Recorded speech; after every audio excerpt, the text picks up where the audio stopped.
மசாலா தூள் எதுவுமே சேர்க்காம ஒரு சூப்பரான குருமா ரெசிபி. இது பண்றதுக்கு தேங்காய், பொட்டுக்கடலை, பச்சை மிளகா, பட்டை, கிராம்பு, சோம்பு, ஊற வச்ச முந்திரி இது எல்லாத்தையும் ஒரு மிக்ஸி ஜார்ல சேர்த்துட்டு நல்லா ஃபைன் பேஸ்டா அரைச்சு எடுத்துக்கலாம். குக்கரை அடுப்புல வச்சு எண்ணெய் ஊத்திட்டு ஹோல் ஸ்பைசஸ் எல்லாம் சேர்த்துட்டு நீளமா கட் பண்ண ஒரு பெரிய வெங்காயம், கருவேப்பிலை, இஞ்சி பூண்டு பேஸ்ட் சேர்த்து நல்லா வதக்கி விட்டுறலாம். ஒரு தக்காளியும் கட் பண்ணிட்டு அதையும் சேர்த்து நல்லா வதக்கிக்கலாம். இது கூட கேரட், பீன்ஸ், பட்டாணி, உருளைக்கிழங்கு சேர்த்து நல்லா வதக்கி விட்டு தேவையான உப்பு சேர்த்துக்கலாம்.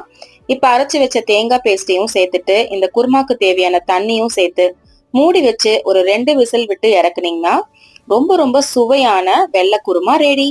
கடைசியா மேல கொஞ்சம் ஃப்ரெஷ்ஷான மல்லி இலையும் தூவிட்டு சர்வ் பண்ணி பாருங்க. அல்டிமேட்டா இருக்கும்.